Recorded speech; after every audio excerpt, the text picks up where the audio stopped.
Welcome to Lectionary Call-In for Tuesday, August 4th, 2020, where two laypersons, a pastor and an academician, gather for about 55 minutes each week to discuss the Gospel Lectionary for the coming Sunday.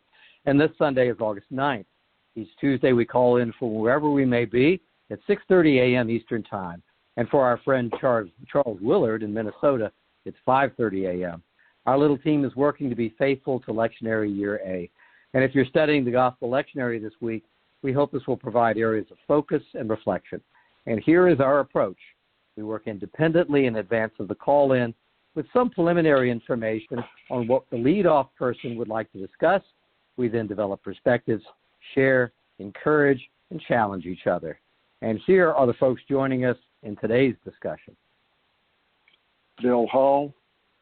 Sarah Mickelson. Charles Willard.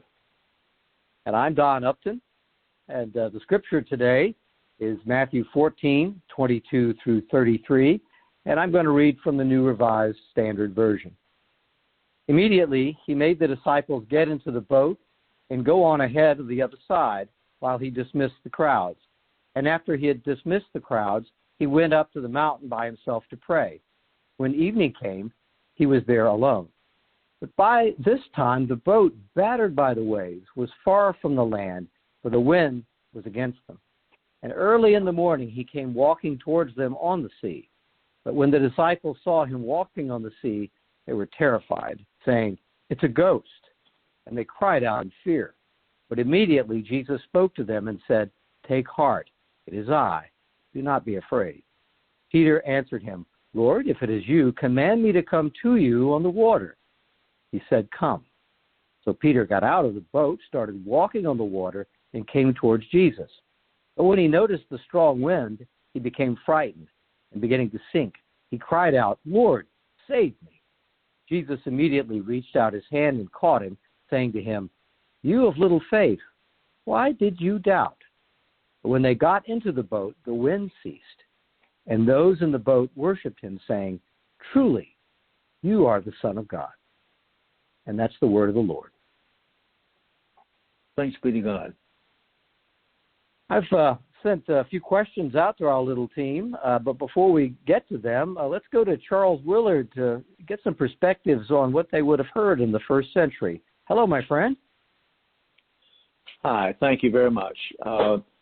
What they heard actually was a set of different kinds of parts. And I think that this particular passage provides us with a good example of the way that the Gospels were constructed, which is probably different from the way that we usually think about it as being separate narratives written by four different writers, probably fairly close to when it happened. And that's the evidence, that's the tradition. The evidence is probably different. The evidence, and it shows itself in this particular narrative. We have actually, there are, of the four Gospels, there are three Gospels that represent this particular story. Matthew, Mark, and not Luke, but John. And if we look closely at what happened, it appears that Mark has this narrative that he's describing this event occurring on the waters, and he is followed by Matthew. Luke, for reasons that we can speculate but have no way of knowing for sure, chooses not to include this particular narrative, and John, who usually walks by himself in his own direction, picks up parts of it, but not all of it. Matthew is the only one who puts in this unusual piece of Peter leaping into the water and then having second thoughts, and it allows us then to ask, why might Matthew have done this? What was Matthew up to? What was he trying to point out? And it has to do with his own representation of Peter and the way that Peter, in his terms and forms and acts of leadership, the way he works out his own processes. But it is So we see here the hand of Matthew, not the overall hand of the original source, but the way that Matthew has chosen to use this initial framework to be able to give us something else in terms of an analysis and a representation of Peter's own reaction and the way that Jesus reached out to him. There's one other side comment that I want to make that I don't recall having been much discussed in the analyses of this particular text. This comes right at the end of the feeding of the 5,000. And that event itself concluded at the end of the day. The end of the day, the disciples wanted to send the people away so they could find food someplace else. Jesus said, no, you feed them. And then that was our story last week. But so we're now at the end of the day, and somehow the day gets elongated because Jesus can send the disciples out on a boat. He can dismiss the crowds. He can go up to a mountainside to pray alone, come down and find the disciples having a hard time out in the water where it's just you have to ask yourself, how did all these things happen? And for better or worse, the narrative doesn't help us, but it does help to know that we have a peculiar sequence of events here that seem to have too much going on for the little amount of time that it could have been possible for it to have been available. Stopped at that point. Thanks, Charles. Well, I've sent a few questions out to the team to work through, and if you're preparing for a class or you're Zooming a conversation about this lectionary passage, these questions might be helpful to you as well. Let me just go through them quickly, and then we'll pick them off one by one. The first one is, what's the role or importance of the disciples' terror in your interpretation of this passage? Is it a different story without the intensity or presence of fear? The second question is about the passage dealing with the collective of the disciples on the boat, and then a specific disciple. The writer of Matthew draws Peter out of the group's crisis and fears into the water on his own. I'm wondering, what are we to make of the story within a story when it comes to things that are going to happen in the future, like the formation of the church or the further journeys of the disciples with Jesus, or even the trial and execution of. And the third question is, as you've returned to this story over the years, and this one is familiar to many, perhaps thinking back to early readings as a youth, how have you and those around you dealt with the teaching or the temptation to think of Peter being challenged to, quote, faith himself, unquote, out of the water? So those are the three I wanted to tee up. And Bill Hull, I'll go to you first on the first question. What's the role of the importance of the disciples' terror in your interpretation of the passage? Would this be a different story without that level of fear and terror? I think it would be a different story. In some ways, that may be the point of it. First of all, I think it's important, at least to me, as I read this and meditated on it, this is a crisis not of the disciples' own making. You know, in life, it's an appropriate question at times. Did I create this problem? Or as I've heard it from some people, who's got the problem here? You know, if there's a predicament, let's be clear what led up to this. Jesus sent them out on the lake. It doesn't say he knew the storm was coming. I don't think that's important. Storms happen. We've just been spared the brunt of a storm. And we talked to our daughter last night. She's in the path of it if it follows the projection they're offering. So we don't create these storms. They happen. And to me, yet again, it illustrates the humanity of the disciples. I think there's a pattern in Scripture that the disciples see or participate in a miracle. In the feeding of the 5,000, they participated in the distribution of the food. Now, we don't take from that they created the abundance, but they distributed the abundance. And right on the heels of that, comes this event that challenges their faith. I think that's a recurring pattern in Scripture. And also an observation that we've made before, I would say that often highs are followed by lows. Mount of Transfiguration, Jesus up there with 3 disciples and 2 other figures from scriptural history. And what happens when they come down to the bottom of the mountain? Other disciples are in conflict with the Father because they can't heal the Son.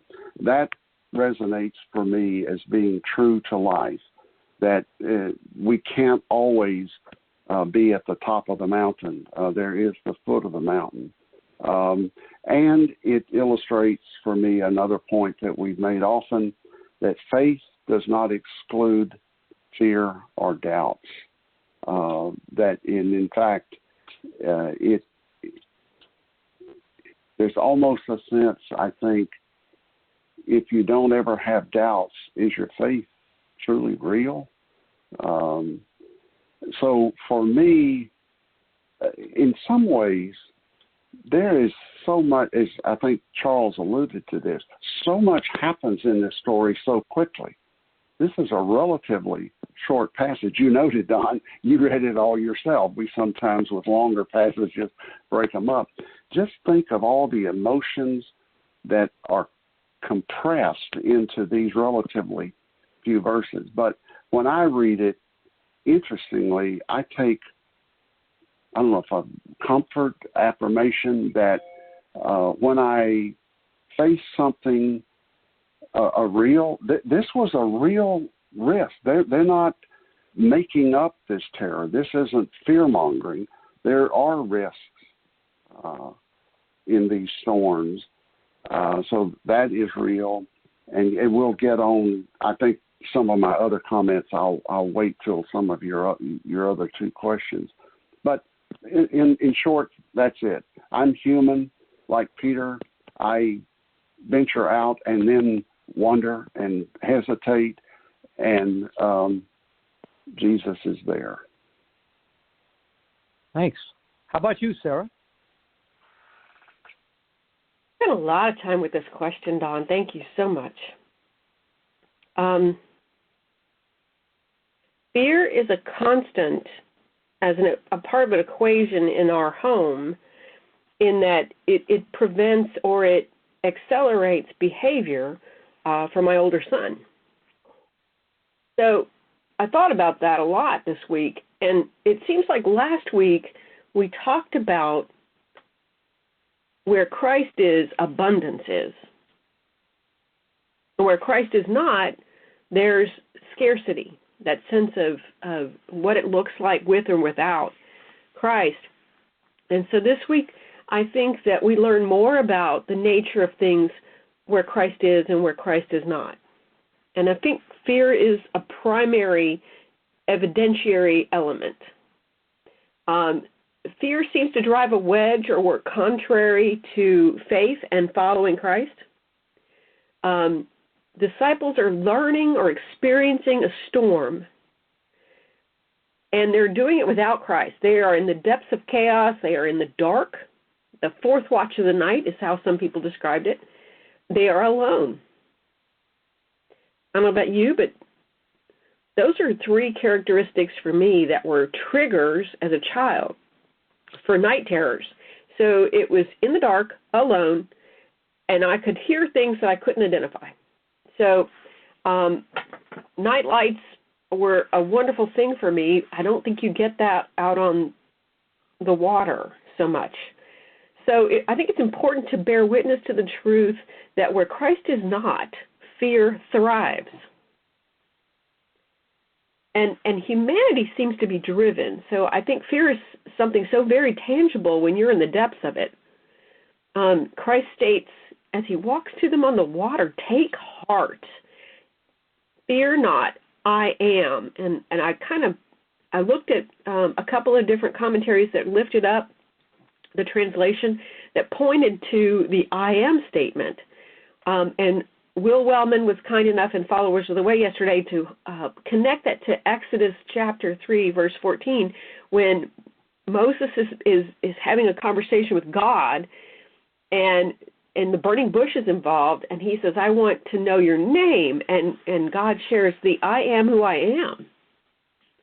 So I think there's some interesting connection to that and to this pronouncement of the relationship between Jesus and the Creator. I think fear drives Herod to brutally kill John the Baptist. I think fear seems to fuel the zeal that certain parts of the crowd might have about hunting down Herod. And it's equally to be feared. I think sometimes the zeal for what is righteous can drive people in a different direction than they really ought to go. And so fear seems to be the very thing that can steal faith from those struggling to follow Christ. Perhaps Peter fails to walk on water, not because he lacks faith, but because his fear is much more tangible to him, and much more tangible than the miraculous. So I'm kind of holding up it in contrast. Fear brings the story to our feet in more tangible ways than the miraculous. It's easier for us to understand fear than it is miracles. And so my following question is, what does fear stop us from doing?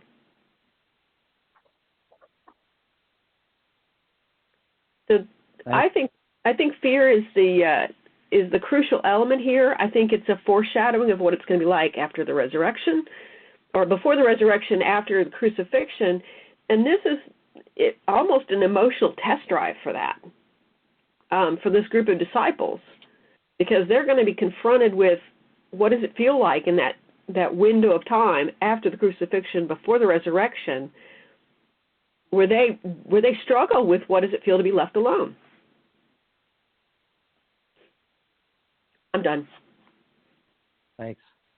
Well, when I have someone shout ghost or spirit or something like that, it's a signal. And I think, Charles, maybe in the first century as well, in literature, theater, narratives of many kinds, even some historical narratives of that time and the centuries preceding it, there's the appearance of spirits or ghosts, and it's either a messenger or a message. And this is a little bit of both. When you're in a very serious situation, sometimes messengers appear in literature. Sometimes you think they appear. Sometimes they really appear. And I'm just saying that because the ghost plays that role sometimes. You expect a ghost, or a ghost surprises you, or Hamlet's father shows up, and something's going to happen. And there's something about human nature here, and it often it's about distortions. That in positions of fear, the only thing we have to fear is fear itself, means that you might be distorting the world and the facts of the world. That they're that extreme. That Mark Davis a few years ago wrote about, in his translation, I think he talks about them squawking, and I think it's a lot closer to what they're uttering is not even conscious. They're so terrified. It's closer to me hiding around a corner, Sarah, and going boo. And you're going to utter something, not intentionally. It's just going to happen, and that it's that extreme. It's more like in a deep crisis, in a deep battle, in a deep situation of change. That even what they're saying, they might not even be conscious of. What they're saying is not what humans actually say in an everyday world. And then there's either an expectation for a message or a messenger because they're so out of their minds, and it's not that kind of ghost at all. It's something really different. I was thinking about Genesis 2, the chaos and God hovering over the waters. That God, and it's maybe the nature of the Christ and the nature of the Christ and God. That it's not the waters, it's not nature, it's above all those things.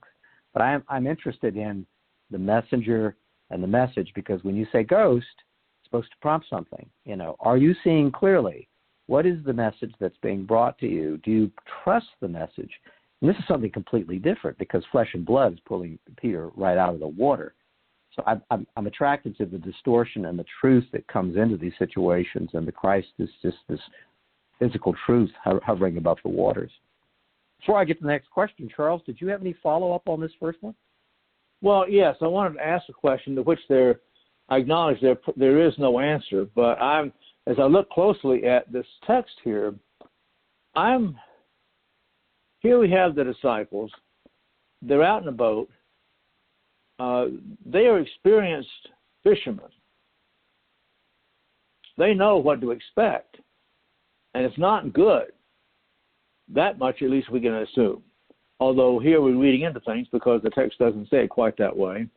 But the question I have is, so I'm in a boat. I've been with Jesus all the day before and for days and days and days before that, and have seen his work and know the power that he has.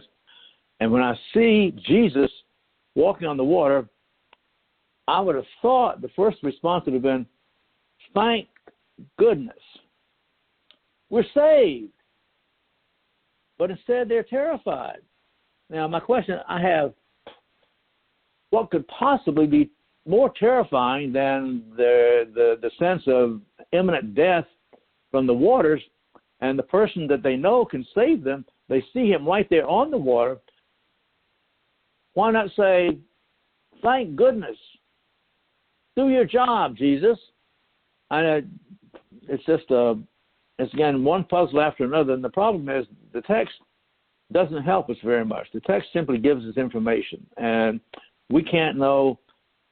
Well, it continues to be a mystery for me. Me too. I'm thinking back in my childhood when I was most afraid. And something happened in the atmosphere when I was a little kid. And I'm not quite sure what kind of mechanism was set off in the atmosphere, but it really looked like the sky was melting to a little kid. And I wanted some answers. And nobody could tell me what was going on. So my head kept working and working and working, and I realized at some point I was actually glad nobody had the answer because I was overriding what I thought the answer might be, and I didn't like that at all. So my mind was racing. I was doing my own creation. I was doing my own end game, because nobody would give me an answer. Nobody at all. The only messenger I had was what I was observing in the sky, and it didn't feel right just because of what I brought to the table. And the physical Jesus is just an interesting kind of messenger compared to those kind of things when we're caught up in fear. Let me go on to the next question. The passage deals with the collective of disciples and a specific disciple. And I think it's interesting that there's this breakaway when Peter goes out of the group's crisis and then into the water. And I'm just curious, Sarah, I'll start with you. What are we to make of the story within a story when it comes to maybe the church or what's going on back in the boat or maybe further journeys with Jesus? What do you think, Sarah? So more than one commentary lifted up that the boat and the disciples in the boat are like the modern church, and that there's some lessons there that stay together. You can work better as a team. You need to be together to keep things from feeling overwhelming, from being overwhelming. So I thought about that as the backdrop. So this notion that finding comfort and safety in times of turbulence, it seems to be, we can see that play out in our lifetime. I wonder how it must have felt to hear of the death of John and to know that Jesus was already being hunted by the same people. I think there was some conversation yesterday in the Followers of the Way that this particular passage, this particular verse, is the center of the Gospel of Matthew. And see, Jesus calls out, "Take heart, I am." And I feel like this is an inbreaking of Christ breaking through the anxiety, the fear, the chaos that seems to be reigning around them. So I thought about what that might mean if Peter has the wherewithal to move away from the chaos and fear and toward the image of Christ, the person of Christ walking on water.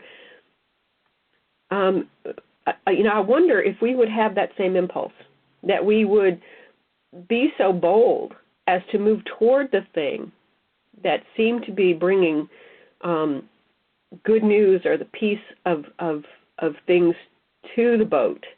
I question whether I would be bold enough to actually step out into that stormy sea, regardless who called me. I've been trapped out on the water on a Hobie Cat in a bad storm. You drop the mast, stay the course, lay on the pontoons, wait for the lightning to pass. It was terrifying. So I understand a little bit about that from a perspective of what the fear felt like, but I don't know that I could understand it from what seeing the good news walking on the water to me looked like. So I'm interested that Peter's focused enough, for whatever reason, on moving away from the fear and toward the Christ, that he would step out on the water. And what does it mean to those who only have the capability of watching? And so I ponder how I know courage is contagious. And I know that courage can lead others to act with courage as well in different ways. And I'm wondering, we see that take heart, I am statement as a bookmark or a centerpiece of this story. And when you look at it from that perspective, it becomes this gateway into seeing people and humanity differently, and the Creator differently too. Bill Hull, how about you? Thank you, Don. I will get to your question. I want briefly to go back to something Sarah highlighted and make a couple of comments. First of all, you acknowledge the followers of the way. John is kind enough to acknowledge us on that. They record on Monday morning. We record on Tuesday morning. And you reminded us, Sarah, that I think it was Will, and I think it's the scholar Frederick Dale Bruner, who notes for us that the literal translation is not "it is I," but "I am," which harkens back, as you noted, to the Moses saying, "What's your name?" and God saying, "I am." While you were saying that, I jumped up and grabbed my Greek New Testament. I had printed out the parallel of this in Matthew, Mark, and Luke, and I checked, and in all three, in the Greek, it is ego eimi, I am. So that's consistent in each of them.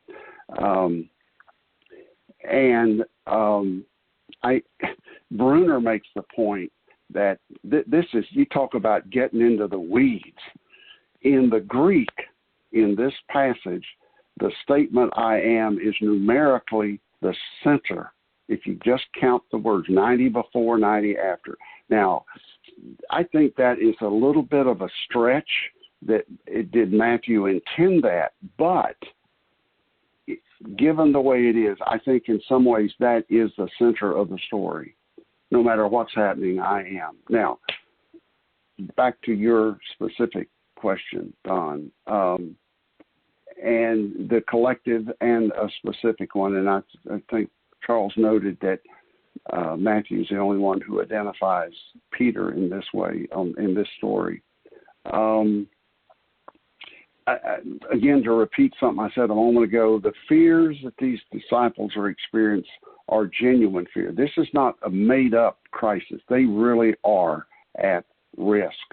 And Jesus, I believe in Matthew, has already acknowledged, or will, that he's on the way to Jerusalem to face suffering and death. That whole dynamic, that Jesus signaling to them. Now, they didn't fully understand it till after the death and resurrection. But Jesus is already saying there's risk. It's not just a natural storm on the lake. And by the way, growing up, I had a pastor in my early days who made a lot of trips to Israel. And I remember his telling the story of, this was in the 50s, that in the then, here, and now, he got to know some of the fishermen, and they said that was still true on the Sea of Galilee, that you within a matter of minutes could be suddenly caught in a storm. And boy, if we in Florida know anything, it's, the joke, if you don't like the weather, wait 5 minutes in Florida. We can watch a storm come up very quickly and dissipate. I think this is expanding it a bit beyond just the literal storm on the sea, that there are genuine fears and risks in discipleship. And the history of the scriptures and of human history teach us that in general, prophets are not treated well.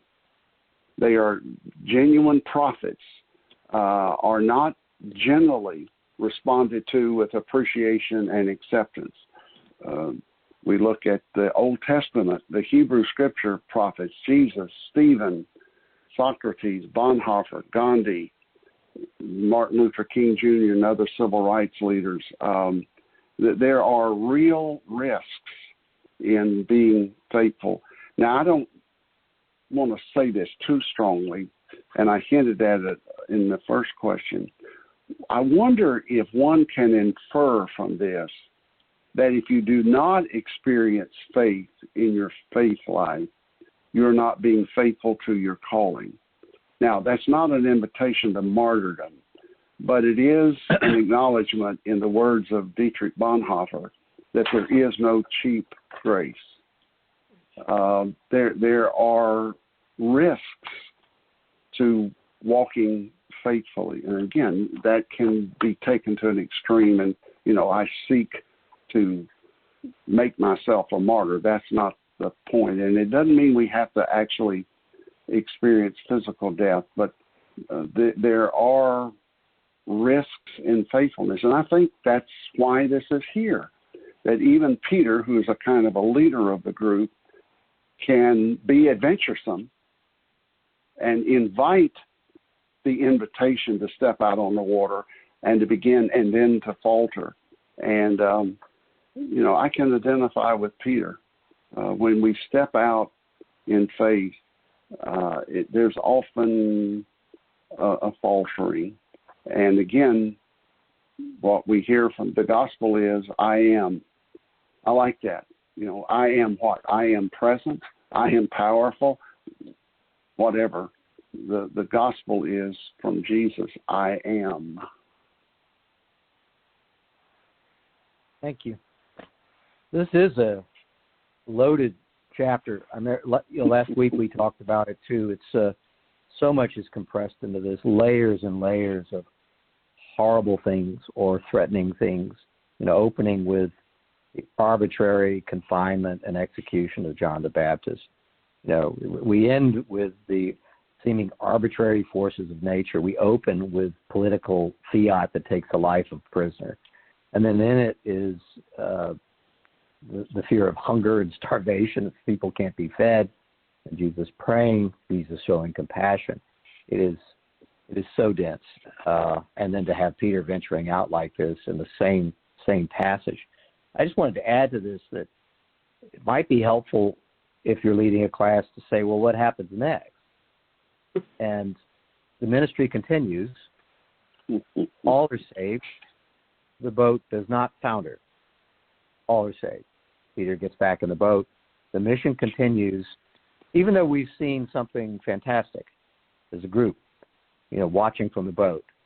We've had to reinterpret what our minds tell us.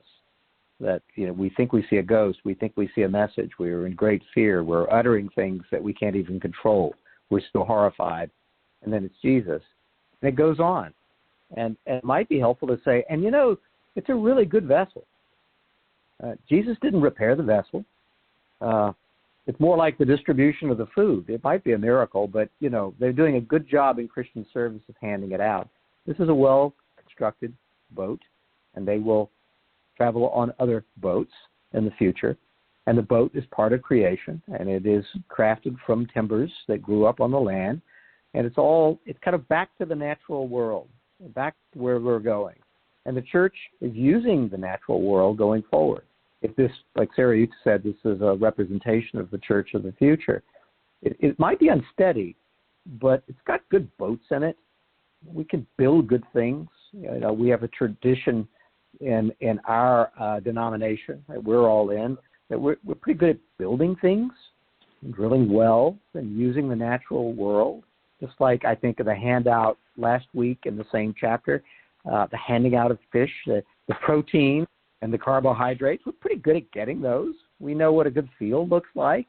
It's just that sometimes there's this inbreaking that takes place. But I think it's important to highlight, they get on the boat, they're all saved. This is a really good boat that they get back in. And I think we're charged with being in really good boats and keeping our heads about us as we do it. Charles, before we go to the final question, see if you have anything else on this one. Yes, just a kind of a side comment, and that is this was provided by Mark Davis. We were looking at the chapter, verse. I'm looking at verse 28 in this 14th chapter of Mark, and in my translation it says, "And Peter answered him, Lord, if it is you, bid me come to you on the water." Mark Davis pointed out that some of the grammatical Greek scholars that he had looked at pointed out that word that's been translated in the text that I have, if, is not, that's not the correct translation. The correct translation of that particular setting of the Greek text should have it translated, Lord, since it is you, bid me to come to you on the water. And I make that point not to spend a lot of time discussing it, but to point out simply that we are, as readers, we have to trust the translators. And when the translators have offered us one thing, and another set of translators, perhaps better scholars, point out that's not the way it would have been translated, we see that translations that were faulty in the past have influenced and make our interpretations of the present going forward. And it's an ongoing process of relearning and readjusting and reconsidering what the text is actually, well, I was going to say saying. We have to. I would put it differently. We have to think to ourselves, what is the text? How are we hearing the text? And that's what we have to go on, not what the text is saying, but what we're hearing. Just a little thought. Thanks, Charles. And in the 21st century, boy, can we get out there with this, because I know we had two Americans return in a classic splashdown yesterday from space. And I think there are sermons out there that say, well, this is the same as a space capsule and someone volunteering to do a spacewalk. That's the same as Rich right now. It's amazing what we can do over time and with technology to alter this or to make it meaningful. And the final question I want to get to, and Bill, I'm going to come to you first with this, is I'll make it personal. It's very challenging, because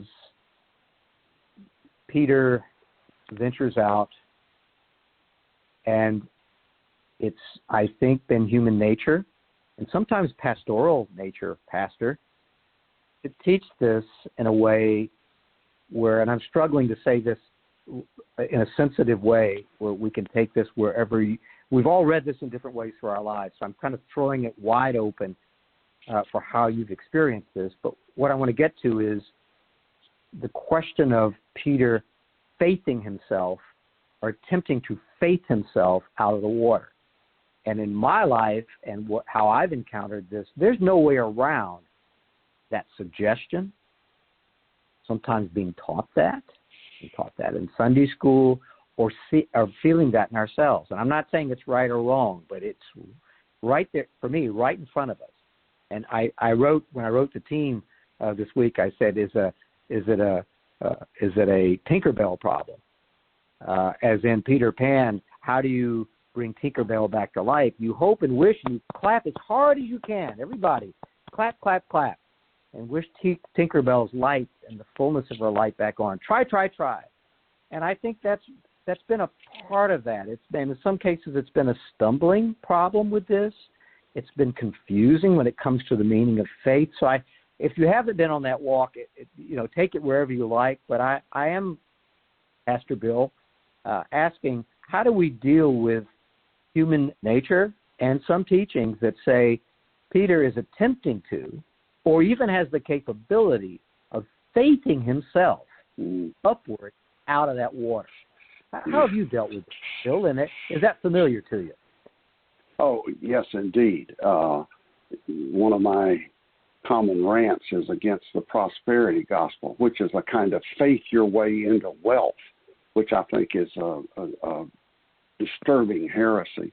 For me, Don, as you know, I emailed you for some more explanation on this question, and thank you. And what you just said, I think, further elucidated it. For me, to be maybe simplistic, my beginning point is one of my favorite quotes from Scripture. I believe, help my unbelief. Okay? I have some faith, but I cannot, it was the father of a child in need. And I think Jesus said, if you have faith, he can be healed. And the Father says, I believe, help my unbelief. Jesus is the one who picks Peter up. Peter doesn't pull himself up by his own bootstraps in this. Jesus pulls him up. By the way, I thought of this earlier. We've noted that this is in the three of the Gospels, and Mark, the earlier one. There is the strangest verse in Mark's account, and I didn't go and read the commentaries on this, but at the point where Jesus is coming to them, Mark says Jesus intended to pass them by, but they saw him, thought it was a ghost, and cried out. And my fantasy is Luke and John left that out going, Mark, why did you say that? What image of Jesus does that portray? But this is my fantasy, at least. Jesus is, for whatever reason, going to walk by. But when the disciples cry out for help, he comes to them. And I think that's a part of what this is saying. If on a personal level, when I think of the storms that I've been in, and we've all been in storms, it's not just that I cry out to God, but I have found it helpful to ask other people to lay before, not in a poor me fashion, but as I look back on my life, often I think God came to me in other people who had that comment or that piece of information, or would just stand alongside of me. They were, I am your friend, Bill. I care. I don't know the answer, but I'm with you. And in my journey toward sensing, to my utter astonishment, as a freshman in college, a call to ministry, it was a storm of sorts. It was the last thing on earth I thought I was equipped to do. But there were people I shared that with that I look back on, and I truly believe God was working through them, not to tell me what to do, but to walk with me in that journey. So it's not about faithing your way out of it. That's a guilt trip. And again, I think this story, in its essence and at the heart of it, is to know that, well, let me put it this way. Caroline Lewis notes that there are various instances where Jesus refers to someone as a person of little faith, but he doesn't condemn them. He helps them. The father said, I believe, help my unbelief. He was a person of little faith. And she notes that Jesus responds to those of little faith. She then alludes to 1 Kings 19, the Elijah story, who was in a sense a person of no faith. He has given up. I just need to die. And God came to him and ministered to him. So for me, that's the gospel, Don. Not that I got to have all the faith in the world, but I act on what I do believe, and I trust God to help me with the rest. And the good news is God cares about people of little faith and of no faith. How about you, Sarah? Do you see a Tinkerbell problem with this? Well, so my question is, does Peter hold the power to keep himself from sinking? I don't think so.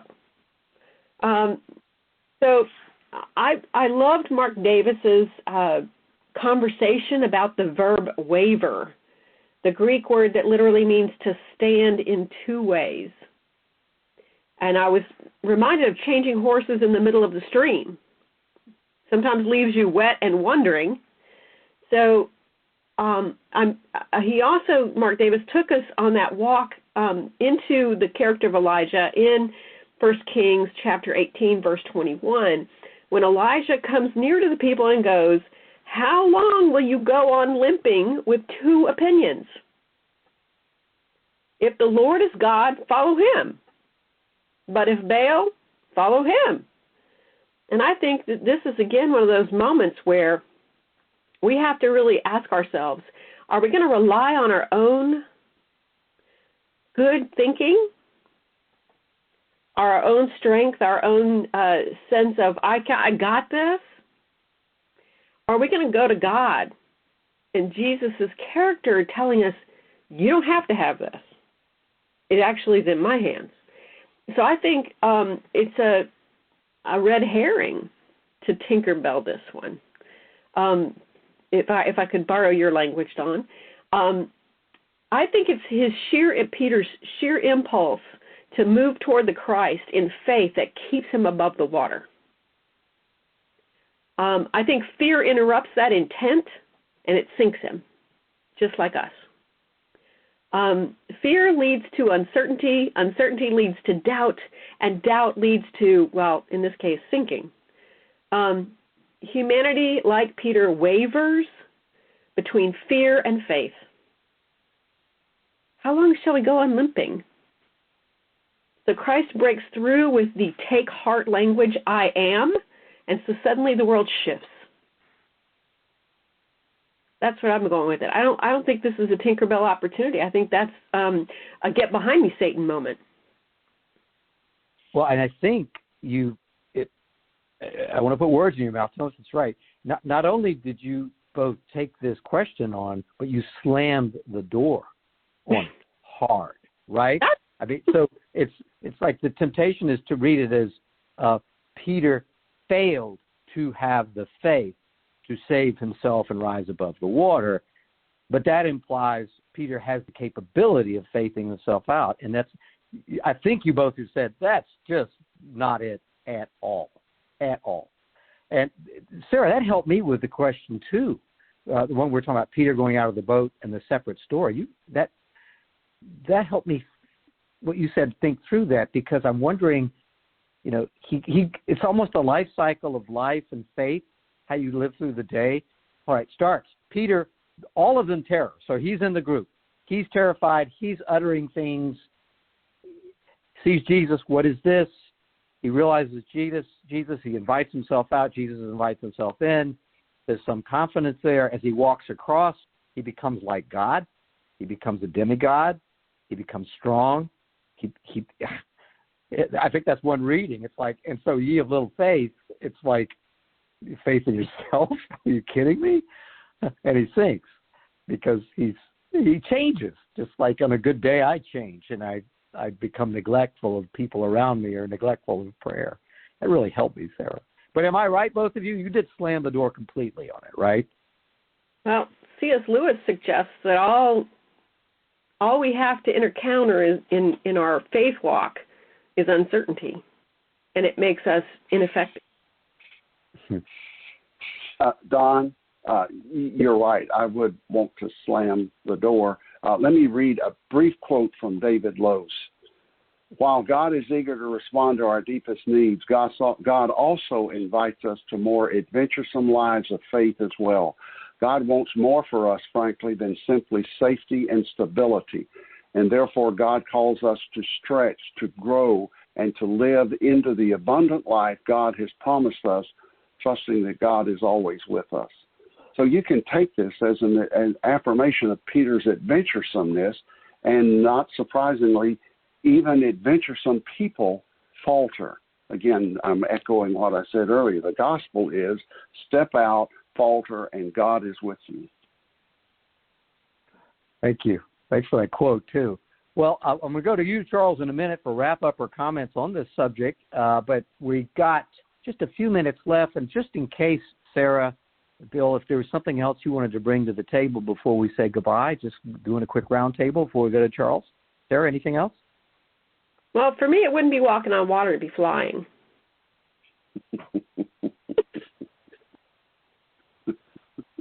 How about you, Bill?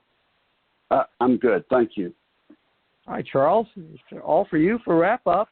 Anything to leave us with today? I've been debating with myself whether to bring this up or not. So I think I will. So let me see if I can put it this way. Mark, we think, was likely the original gospel, and Mark is the only one who reports. This is now in the Matthew. Matthew is saying, in the fourth watch of the night, he came to them walking on the sea. But when the disciples saw him walking on the sea, they were terrified. Mark says a little bit more. Mark says about the fourth watch of the night, he came to them walking on the sea. He meant to pass them by. But when they saw him walking on the sea, they thought it was a ghost and cried out, and they all saw him. The phrase, he meant to pass them by, is only in Mark. Apparently, if we think the text runs this way, Matthew saw that and left it out, and John did not include that either. Here's my question. He meant to pass them by. How could Mark know that?